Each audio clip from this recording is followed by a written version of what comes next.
Hello everyone, welcome back to my channel. My name is Renuka and today we are going to see about the second part of the first chapter, the living world. जैसे कि हमने last video में देखा कि living organism possesses few properties, जिसमें से कुछ defining properties होती है, कुछ नॉन डिफाइनिंग प्रॉपर्टीज़ होती है। जैसे कि नॉन डिफाइनिंग प्रॉपर्टीज़ में आता है ग्रोथ एंड रिप्रोडक्शन, वो नॉन डिफाइनिंग होती है, और metabolism, cellular organisation and conscious, ये डिफाइनिंग प्रॉपर्टी होती है, राइट। तो डिफरेंस क्या है डिफाइनिंग एंड नॉन डिफाइनिंग में, कैसे हमने डिस्टिंग्विश किया था, ये सब आप प्रीवियस वीडियो में चेक कर सकते हो। तो प्लीज़ आई वुड रिकमेंड कि आप मेरा प्रीवियस वीडियो चैनल पे जाके देखिएगा।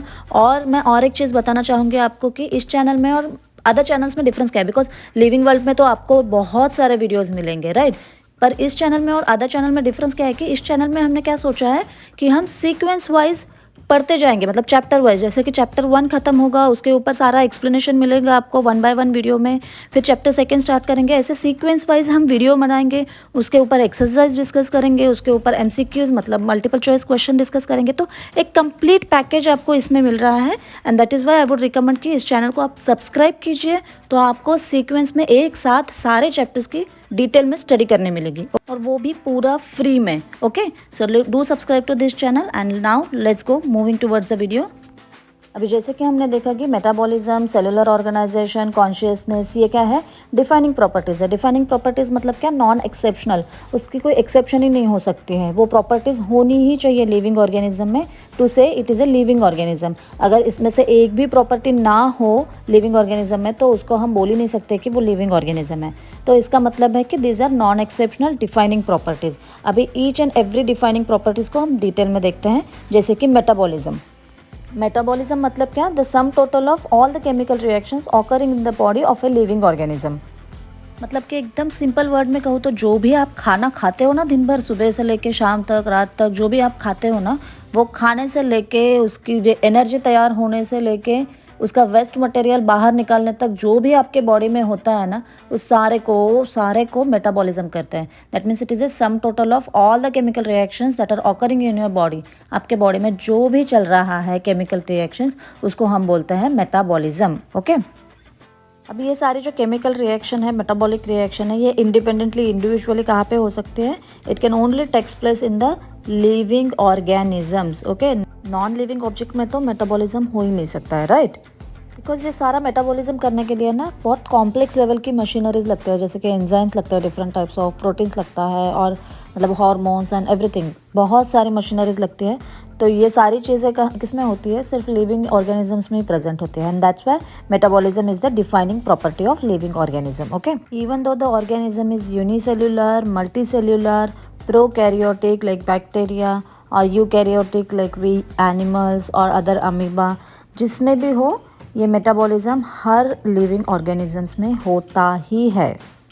नाउ यहाँ पे देखो एक ट्रिकी सेंटेंस है, नो नॉन लिविंग ऑर्गेनिज्म और ऑब्जेक्ट शोज मेटाबॉलिज्म। यहाँ पे देखो नो नॉन लिविंग ऑर्गेनिज्म मतलब क्या, no non living, both are opposite words. No non living मतलब living, living organism shows metabolism. और आप ऐसे कह सकते हो कि no non living object shows metabolism, मतलब ऐसे एक भी नॉन लिविंग ऑब्जेक्ट है कि जो मेटाबॉलिज्म शो करते हैं, कोई भी नहीं है ऐसा, मतलब non living objects metabolism show नहीं करते। ओके, अभी एक और इंटरेस्टिंग टर्म देखेंगे, इन विट्रो और इन विवो रिएक्शंस क्या होती है। जैसे अगर ये मेटाबॉलिक रिएक्शन हम सोचें कि सारी रिएक्शंस हम टेस्ट ट्यूब में परफॉर्म करें, सारी की सारी तो नहीं हो सकती है, बट अगर कुछ रिएक्शंस, लिविंग रिएक्शंस, मेटाबॉलिज्म जो लिविंग ऑर्गेनिजम्स में होती है, वो रिएक्शन अगर हम सोचें कि टेस्ट ट्यूब में परफॉर्म करें, तो उस रिएक्शन को हम क्या बोलते हैं, इन विट्रो रिएक्शंस बोलते हैं। इन विट्रो, इन विट्रो मतलब क्या, इनसाइड द ग्लास, इन का मतलब है इनसाइड और विट्रो का मतलब है इन ग्लास। तो in vitro reactions are the reactions which are taking place inside the test tube, glass test tube में। ये याद रखना है आपको वर्ड इन विट्रो, और उसका ही अपोजिट वर्ड है इन विवो। इन विवो का मतलब क्या होता है, इन लिविंग ऑर्गेनिज्म। इन का मतलब इनसाइड, विवो मतलब लिविंग ऑर्गेनिज्म। ये दोनों भी लैटिन वर्ड्स है, derive from the Latin. In vivo inside the living organism, in vitro in the glass. Okay, keep this in mind. Now this test tube is a non-living thing, right? It is not a living thing. Test tube is not a living thing. So these reactions are taking place in non-living things, but the reactions, whatever reactions are we are performing in a test tubes are living reactions, जो कि living organisms में होता है, वो living reactions हम perform कर रहे हैं टेस्ट ट्यूब में। तो keep this in mind, the in vitro metabolic reactions, ये सेंटेंस याद से ध्यान रखो, in vitro metabolic reactions are non living things, are not living things, but the reactions are living reactions. Okay, now moving toward the next part of the video, metabolism can be divided into two parts, anabolism and catabolism. Anabolism means आने दो, right? याद कैसे रखना है, आने, anabolism आने दो, catabolism काटना, खट खट खट खट काटना। ओके, तो एनाबॉलिज्म एंड कैटाबॉलिज्म, जैसे for example anabolism is a constructive reaction, कुछ बनाना, मतलब मार्केट से सामान आने के बाद कुछ बनाना, constructive. Anabolism is a constructive reaction, ये याद रखो, एनाबॉलिज्म में कुछ बनता है, कंस्ट्रक्ट होता है। जैसे मम्मी बोलती है ना, मार्केट से सामान आने दो फिर मैं कुछ बनाती हूँ, बनाना, एनाबॉलिज्म, आने, एना, बनाना, मतलब कुछ कंस्ट्रक्ट करना। एनाबॉलिज्म में क्या होता है, कुछ कंस्ट्रक्ट होता है, जैसे कि स्मॉल मॉलिक्यूल से बिग मॉलिक्यूल्स कंस्ट्रक्ट होते हैं।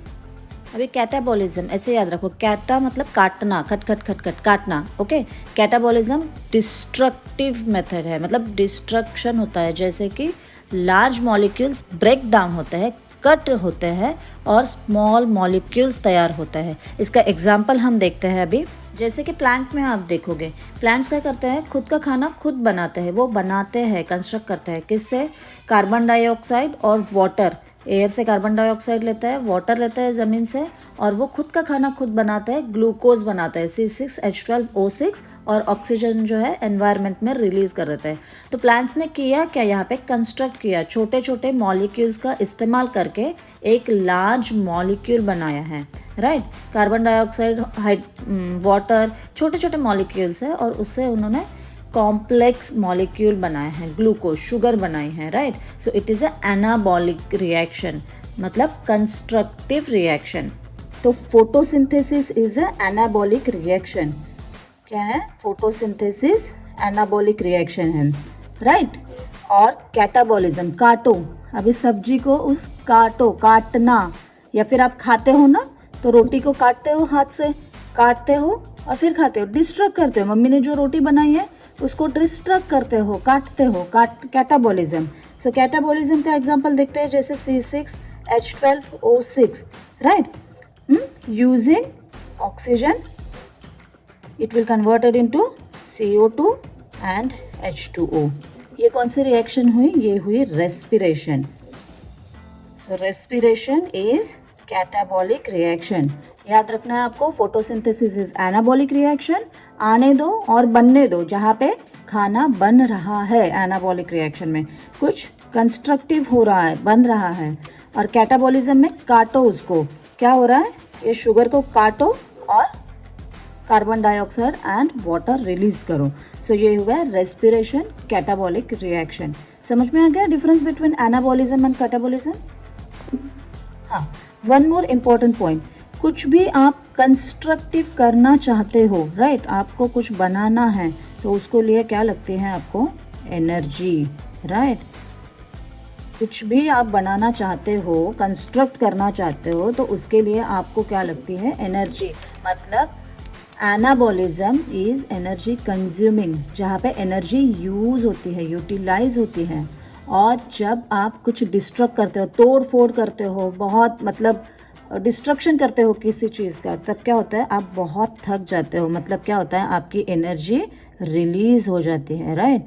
सो anabolism is energy consuming process, catabolism में एनर्जी रिलीज होते हैं। तो both process are needed. Anabolism क्यों रिक्वायर्ड है बॉडी में, because to construct any material in our body, right.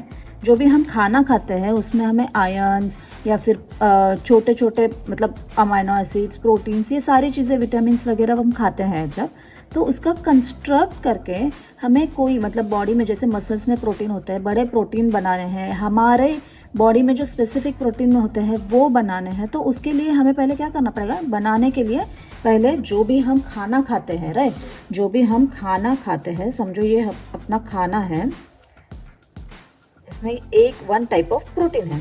This is one type of protein in our food. जब हम ये कंज्यूम करते हैं, खाना खाते हैं इसका, तो ये क्या होता है, पहले कैटाबॉलिज्म से काटो इसको तो छोटे छोटे मॉलिक्यूल्स में ब्रेक होता है। जैसे ये प्रोटीन है तो it will break into amino acids, right. Protein का बिल्डिंग ब्लॉक है अमाइनो एसिड, अमाइनो एसिड से प्रोटीन बनता है, राइट। अभी क्या होगा, हमारे बॉडी में जो रिक्वायर्ड है प्रोटीन, ओके, इस अमाइनो एसिड्स को, काफ़ी सारे अमाइनो एसिड्स हो गए, तो इस अमाइनो एसिड को यूज़ करके हम डिफरेंट टाइप ऑफ प्रोटीन बनाएंगे जो हमारे बॉडी के लिए रिक्वायर्ड है। तो दोनों चीज़ें हो गई ना, यहाँ पे कैटाबॉलिज्म भी हो गया और एनाबॉलिज्म भी हो गया। तो ह्यूमन बॉडी में भी each and every individual have anabolism and catabolism by default, then and then only वो स्पेसिफिक इंडिविजुअल वर्क कर सकता है, राइट। एनाबॉलिज्म में एनर्जी कंज्यूम होती है, कैटाबॉलिज्म में एनर्जी रिलीज होती है। तो ये हो गया मेटाबॉलिज्म। अभी सेकंड जो प्रॉपर्टी है हमारी defining property, that is cellular organisation. जैसे कि हमने देखा कि organisms can be of two types, जैसे यूनिसेलुलर ऑर्गेनिज्म है और मल्टीसेलुलर ऑर्गेनिज्म है। यूनिसेलुलर मतलब एक ही सेल होती है, मल्टीसेलुलर मतलब बहुत सारे सेल्स से ऑर्गन्स बनते हैं, ऑर्गन सिस्टम बनती है, राइट, उसको बोलते हैं मल्टीसेलुलर ऑर्गेनिज्म। तो यूनिसेलुलर ऑर्गेनिज्म रहने दो या फिर मल्टीसेलुलर ऑर्गेनिज्म रहने दो, होता क्या है, cell is the basic unit, building block of life. जैसे आप एक कोई वॉल बनानी है, आपको घर बनाना है, राइट, घर बनानी है तो आपको ब्रिक्स लगेंगे ना, ब्रिक्स, राइट, कोई भी ब्रिक्स रहने दो, जैसे ईंट रहने दो या फिर पत्थर की रहने दो, जो भी हो, बट बिल्डिंग ब्लॉक्स तो लगेंगे ना। वैसे ही एक एक सेल से मिलकर ऑर्गेनिज्म बनता है। तो cellular organisation is needed to be alive. Now हम देखते हैं कि अभी ये this is most important, protoplasm. Protoplasm मतलब क्या होता है, since all process occurs in the protoplasm, cell के अंदर क्या होता है, प्रोटोप्लाज्मा। प्रोटोप्लाज्मा मतलब क्या, साइटोप्लाज्म, मतलब जो भी लिक्विड होता है सेल में वो साइटोप्लाज्म, प्लस सेल के अंदर न्यूक्लियस होता है ना, यूकैरियोटिक सेल के अंदर, तो न्यूक्लियस और न्यूक्लियोप्लाज्म, न्यूक्लियस, न्यूक्लियोप्लाज्म और साइटोप्लाज्म और whatever cell organelles are present, ये पूरे चीज़ को मिला के क्या बोलते हैं हम, protoplasm. Nucleus plus cytoplasm, protoplasm मतलब all ingredients present inside the cell is called as protoplasm. Okay, Huxley ने कॉइन किया था, protoplasm is the physical basis of life. Okay, protoplasm is physical basis of life. ये 1868 में उसने coin किया था Huxley ने फर्स्ट। उसके पहले protoplasm is a living part of the cell. Which is the living part of the cell? Cytoplasm? No. Nucleoplasm? No. Togetherly cytoplasm plus nucleoplasm, nucleus with all organelles, उसको क्या बोलते हैं हम, प्रोटोप्लाज्मा। Okay, so protoplasma is the living part of the cell. Because why it is living part of the cell? Justify why protoplasm is living part of the cell. Because protoplasm exhibits all the properties of life. पहले आपको explain करना पड़ेगा what is mean by protoplasm, and then you can tell protoplasm exhibits all the properties of life, hence it is known as living matter. और ये वाला sentence, ये वाला discovery किसने हमें बताई थी कि प्रोटोप्लाज्म एक living part of the cell है? J.E. Purkinje in 1839. Keep these two names in the mind, Huxley and Purkinje. तो हक्सले ने बोला था कि फिजिकल बेसिस है और परकिंजे ने बोला था कि लिविंग मैटर है। Physical Huxley, biological living परकिंजे। Okay, just keep this in mind. Moving toward the next part of the video. Third हमारी डिफाइनिंग जो प्रॉपर्टी है वो है कॉन्शियसनेस। यहाँ पे स्पेलिंग की गड़बड़ हो गई। Consciousness, CONSCIOUNESS, consciousness. कॉन्शियसनेस अगर आप गूगल पे सर्च करोगे तो उसका सिनोनिम्स होगा awareness, experience, attention. Okay, consciousness का मीनिंग क्या है? मेरे सराउंडिंग में या फिर जो भी लिविंग बीइंग है उनके सराउंडिंग में जो भी कुछ हो रहा है एबिलिटी टू सेंस, क्या हो रहा है, अवेयरनेस। फॉर एग्जाम्पल अगर बाहर बारिश हो रही है तो आई कैन सेंस, मुझे पता है कि क्या करना है। अगर बारिश हो रही है तो I will take umbrella and go outside. या फिर गर्मी लग रही है तो I can sense that heat, right. गर्मी लग रही है और मैं स्वेटर पहन के बैठूंगी, ऐसा तो नहीं होगा ना। So that is awareness of what is happening in the surrounding and respond, मतलब क्या हमारे सराउंडिंग में हो रहा है और इसको रिस्पॉन्स करना। ये एबिलिटी जो होती है ये सारे के सारे लिविंग ऑर्गेनिजम्स में होती ही है, even if it is prokaryote. बार बार मैं बता रही हूँ कि लिविंग ऑर्गेनिज्म में ये सारे ऑर्गेनिजम्स आते हैं, prokaryotic, eukaryotic, unicellular, multicellular, everyone. तो कॉन्शियसनेस की एबिलिटी जो है सारे लिविंग ऑर्गेनिजम्स में होती है कि सराउंडिंग को सेंस करके उसके ऊपर रिस्पॉन्ड करना। जैसे बैक्टीरिया प्रोकैरियोट होते हैं तो बैक्टीरिया में भी ये एबिलिटी होती है, उनके सराउंडिंग में जो भी केमिकल है या फूड है they can sense that chemical with the help of proteins that are present on their cell. ये बैक्टीरियल सेल है, उसके ऊपर प्रोटीन होते हैं। बैक्टीरिया को दिमाग नहीं होता है, they don't have brain, do they? No. तो इसके ऊपर जो प्रोटीन होते हैं ना, ये प्रोटीन सेंस करते हैं कि उनके सराउंडिंग में क्या चल रहा है and they will send the signal inside. फिर सिग्नल सेंड करने के बाद अंदर ऐसे कुछ मॉलिक्यूल तैयार होते हैं जो कि रिस्पॉन्ड करते हैं। बाहर अगर खतरा है तो bacteria will move from there, बाहर अगर खाना है तो बैक्टीरिया उस तरफ जाएंगे, वो फूड एब्जॉर्ब करेंगे। सो ईच एंड एवरी, मेरे कहने का इतना ही मतलब है कि each and every organism, living organism, they do have the consciousness. Okay, तो जो हमने बताया कि मतलब बाहर की सराउंडिंग को सेंस करना। सराउंडिंग को सेंस करना मतलब क्या? स्टिम्युलस, जो भी स्टिम्युलस होता है ना उसको सेंस करना। जैसे अभी ये स्टिम्युलाई है, that stimuli can be of physical, chemical और बायोलॉजिकल।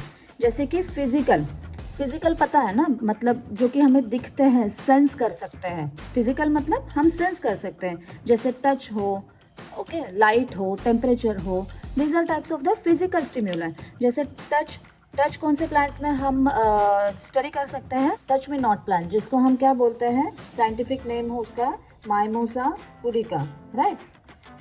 उसको अगर आप टच करो तो उसके लीफ क्लोज हो जाते हैं, जिसमें फिजिकल स्टिम्युलाई होता है, उसे कहते हैं टच में नॉट। लाइट सेंसिटिविटी, जैसे सनफ्लावर को आपने देखा होगा, सूर्यमुखी, राइट, जहाँ से भी सनलाइट आता है उसकी तरफ वो मुड़ जाते हैं सनफ्लावर्स। तो that is a physical stimuli, light. Second, temperature stimuli कब होता है? जैसे हम विंटर में देखते हैं कि विंटर में लीव्स जो है प्लांट के वो झड़ जाते हैं, पत्ते झड़ जाते हैं, राइट। और समर में मतलब टेम्परेचर को सेंस करके प्लांट्स में कुछ चेंजेस हो रहे हैं, ये हो गया फिजिकल स्टिम्युलाई। केमिकल स्टिम्युलाई, जैसे हम फूड खाते हैं, राइट। अगर हमारा एग्जांपल ले, जो भी हम फूड खाते हैं तो we can sense that chemical present in the food. कोई बीटर है, खट्टा है, मीठा है, जो भी वो फूड में केमिकल्स हैं उसके ऊपर हम डिसाइड कर पाते हैं कि उसका टेस्ट क्या है। और हार्मोन्स, जैसे कि कोई ग्रोथ हार्मोन्स लेता है तो वो ग्रोथ हार्मोन्स बॉडी में जाने के बाद उसका एक्शन करते हैं। तो this are the nothing but chemical stimuli. And each and every organism जिसके बॉडी में कुछ केमिकल जाता है, that organism can sense the stimuli, chemical stimuli, और उसके ऊपर वो रिएक्ट करता है। जैसे कि बैक्टीरिया का मैंने बताया, यहाँ पे अगर कोई टॉक्सिक केमिकल हो, ओके, टॉक्सिक केमिकल हो जो बैक्टीरिया के लिए डेंजरस है, ये समझो मोबाइल बैक्टीरिया जो मूव कर सकता है, अगर टॉक्सिक केमिकल है and if it is sensing that toxic chemical, वो सिग्नल सेट करता है, ये केमिकल स्टिम्युलाई हो गया, राइट। फिर ये जो सिग्नल अंदर जाता है ना, it will tell bacteria that just move from that place, okay. तो ये मोबाइल बैक्टीरिया है, it will move away from that toxic chemical. Biological stimuli, each and every organism has the feeling of hunger, भूख लगती है, right. भूख लगती है, ये क्या हो गया, अंदर से बायोलॉजिकल रिएक्शन हो रही है, राइट, बायोलॉजिकल। या फिर हम कुछ देखते हैं फिजिकली हम देखते हैं, पर अंदर क्या हो रहा है, कुछ रिएक्शन हो रही है, केमिकल रिएक्शन हो रही है, that is a biological stimulant. So ये हो गया अबाउट कॉन्शियसनेस। तो कॉन्शियसनेस के ऊपर एक और अच्छा सवाल आ सकता है। हाँ, उससे पहले मुझे एक बात बतानी है आपको। ऑल ऑर्गेनिजम्स, ये मैं लिख के रखती हूँ ना, इसीलिए रखती हूँ बिकॉज बात करते करते कभी मैं ना इंपॉर्टेंट पॉइंट भूल ना जाऊँ, इसलिए मैं मतलब वीडियो स्टार्ट करने से पहले या आपको एक्सप्लेन करने से पहले मैं इंपॉर्टेंट पॉइंट लिख के रखती हूँ सो दैट मैं कुछ भूल ना जाऊँ। तो ये इंपॉर्टेंट पॉइंट है। चलो, all organisms are therefore aware of their surroundings, ये तो हमें पता चल गया, all organisms are aware of their surroundings. But Human being is the only organism who is aware of himself. Now tell me, consciousness अगर हमने देखा, अगर हमने बोला कि it is a defining property, consciousness each and every living organisms में होना ही चाहिए, अदरवाइज उसको हम लिविंग ऑर्गेनिज्म ही नहीं कह सकते अगर कॉन्शियसनेस नहीं है। तो फिर a patient with no self consciousness is living और नॉन लिविंग। जैसे कि एक क्वेश्चन आ सकता है, the patient is brain dead and has no self consciousness, उसके ब्रेन में कोई एक्टिविटी नहीं है, so are they considered living और नॉन लिविंग। उस पेशेंट को क्या बोलेंगे हम, जो ब्रेन डेड है, उनको तो मतलब सेल्फ कॉन्शियस ही नहीं है, they are not aware of what is happening in the surrounding and they can not respond. तो ब्रेन डेड पेशेंट को हम क्या बोलेंगे? Okay, before answering this question I would like to know the difference between the coma and brain dead. Coma और brain dead में difference क्या है? Coma में patients are still aware of some stimuli. Patient doctor check करता है ना, आपने कभी देखा होगा टीवी में वगैरह कि डॉक्टर टॉर्च लेके आते हैं, पेशेंट की आईज ओपन करते हैं, टॉर्च मार के देखते हैं कि उसके प्यूपिल या आंखों में कुछ मूवमेंट है क्या या स्टिल है। तो कोमा में आप बोल सकते हो कि ब्रेन में कुछ तो एक्टिविटी चल रही है कोमा में, ओके। बट ब्रेन डेड जो पीपल होते हैं ना, उनके दिमाग में कुछ कनेक्शन नहीं होता है। डेड मतलब उनका दिमाग ही मर चुका है, ब्रेन के सेल्स ही मर चुके हैं, राइट, ब्रेन ही डेड हो गया है and it is a irreversible process. Brain dead मतलब एक बार दिमाग मर गया तो that is irreversible process. Why it is irreversible process? Because आपको पता है कि ब्रेन सेल्स हो या न्यूरॉन्स हो जो कि कभी डिवाइड ही नहीं होते हैं, ओके। एक बार वो बन गए वो वैसे ही रहते हैं, डिवीजन नहीं होता है न्यूरॉन्स में या फिर ब्रेन सेल में। तो ब्रेन डेड जो पीपल होते हैं they are considered as non living, उनको लाइफ सपोर्ट पे रखते हैं। दैट मीन्स उनके सारे के सारे बॉडी फंक्शंस आर्टिफिशियली हम रन करते हैं, लाइफ सपोर्ट पे रखते हैं। तो but not in the case with coma. यहाँ पे मैं आपको एक इमेज जो दिखा रही हूँ ना, ये देखो, यहाँ पे है brain of normal person, this is the brain of brain dead person and this is the brain of coma patient, right. तो कोमा पेशेंट में there are some chances that कि ये जो मतलब वेजिटेटिव स्टेट है कोमा पेशेंट की, brain में जो एक्टिविटी बहुत लेवल तक कम हो गई है, इलेक्ट्रिक सिग्नलिंग जो बहुत लेवल तक कम हो चुकी है कोमा पेशेंट में, देर आर सम चांसेस कि वो फिर से वापस आ जाए कोमा से। बट ब्रेन डेड पर्सन में आप अगर देखोगे तो ब्रेन डेड पर्सन में there is not at all any electrical activity inside the brain. That means the patient which are brain dead and have no consciousness, self consciousness, they are considered as non-living. So this is all about the defining properties of living organism: metabolism, cellular organization and consciousness. I hope you have understood these defining properties. Now we will move toward the next part of the chapter, that is diversity in the living world. Okay, जो भी हमारे surrounding में living organisms है, दो it may be plants, animals, जो visibly हमें दिखते हैं, जो नहीं दिखते हैं। जो दिखते हैं वो तो हम बता सकते हैं कि कितने डाइवर्सिटी है, कितने different types of animals and plants हमें दिखते हैं। बट जो ऑर्गेनिजम्स हमें नहीं दिखते हैं, माइक्रो ऑर्गेनिजम्स हो, bacteria, fungi, east, amoeba, whatever, जो ना दिखने वाले ऑर्गेनिजम्स हैं, उनमें भी बहुत सारी डाइवर्सिटी है। तो बायोडाइवर्सिटी मतलब क्या? नंबर और types of organisms on the earth. Biodiversity, diversity मतलब डिफरेंस, बायो मतलब बायोलॉजिकल, लिविंग ऑर्गेनिजम्स का different types of living organisms present on the earth. Easy, okay. So there are almost known organisms, species, different unique species I am telling. 1.7 to 1.8 million different types of organisms are present on the earth. Okay, एक example देती हूँ मैं आपको। एक room है, उस room में है ना बहुत सारे प्लेयर्स हैं, सारी रूम प्लेयर्स से भरी पड़ी है। कोई क्रिकेट खेलता है उनमें से, कोई फुटबॉल खेलता है, ओके, कोई वॉलीबॉल खेलता है, हॉकी खेलता है, ऐसे बहुत सारे प्लेयर्स हैं। कोई बैडमिंटन खेलता है। तो लगभग उस रूम में समझो 100 प्लेयर्स हैं, ओके। अभी मैंने आपको बताया कि जा रहे उस रूम में जाओ और एक क्रिकेट प्लेयर को लेके आओ। आप गए उस रूम में, आपने देखा कि 100 प्लेयर्स ऐसे ही बैठे हैं डिस्क्रीट तो आप बोलोगे कि मैम मैं अभी क्रिकेट प्लेयर कैसे ढूंढूंगा, इनमें से कौन क्रिकेट प्लेयर है। तो आपको क्या करना पड़ेगा उसके पहले, अगर वो प्लेयर्स ऑर्गेनाइज्ड वे से अगर बैठते, यहाँ पे अगर बोर्ड लगाया होता कि ये क्रिकेट प्लेयर की जगह है, यहाँ पे सिर्फ क्रिकेट प्लेयर बैठेंगे, ये जगह है फुटबॉल प्लेयर की, यहाँ पे सिर्फ और सिर्फ फुटबॉल खेलने वाले बैठेंगे, ऐसे अगर बोर्ड हाथ में लेके अगर वो खड़े हैं ना, क्रिकेट वाले प्लेयर्स यहाँ पे बैठे हैं, फुटबॉल वाले, और अगर मैं आपको बोलूँ कि चलो जाओ अभी रूम में जाओ और लेके आओ कोई क्रिकेट प्लेयर, तो आप अगर रूम में जाओगे आप देखोगे बोर्ड पे क्रिकेट प्लेयर्स, हाँ राइट क्रिकेट प्लेयर्स यहाँ पे बैठे हैं, उसमें से एक पर्सन को उठाओ और लेके आओ। ओके, तो इट इज़ ईजी ना कि ग्रुप कर दो आप, सिमिलर प्लेयर्स का ग्रुप कर दिया आपने तो आपको इजीली मिल गया। 100 ही प्लेयर्स थे, मैंने तो बहुत कम प्लेयर्स दिए हैं राइट। 100 प्लेयर में से भी आपको एक प्लेयर को ढूंढ के लाना मुश्किल था। तो जस्ट इमेजिन कि there are 1.7 to 1.8 million living organism, और अगर उसमें से मैं बोलूँ कि अरे यार मुझे इस ऑर्गेनिज्म के बारे में इंफॉर्मेशन बताओ, तो is it possible for you और एनीवन इन द वर्ल्ड कि एक स्पेसिफिक ऑर्गेनिज्म जाके ढूंढ के आओ इन इतने ऑर्गेनिजम्स में से? नहीं ना possible. And that is why we need classification, उनके ग्रुप्स बनाने की हमें ज़रूरत है। क्लासिफिकेशन मतलब क्या, सिमिलर कैरेक्टरिस्टिक्स वाले ऑर्गेनिजम्स का ग्रुप बनाना, मतलब एग्जैक्टली सिमिलर नहीं, थोड़े भी कैरेक्टर सिमिलर हो तो इसका group banana, need of classification. Example अगर आपको समझ में आ गया तो आपको नीड ऑफ क्लासिफिकेशन भी समझ में आ गया। इसके नोट्स भी हम बाद में डिस्कस करने वाले हैं, जैसे मैं थेरोटिकल नोट्स आपको देने वाली हूँ तो उस टाइम हम डिस्कस करेंगे कि इसकी डेफिनेशन क्या है, क्यों है नीड क्लासिफिकेशन की, साइंटिफिक लैंग्वेज में मैं आपको बताऊंगी। बट उससे पहले जस्ट मुझे कंसेप्ट क्लियर करना था आपसे। ओके, तो आपको समझ में आ गया अभी क्लासिफिकेशन की नीड क्या है।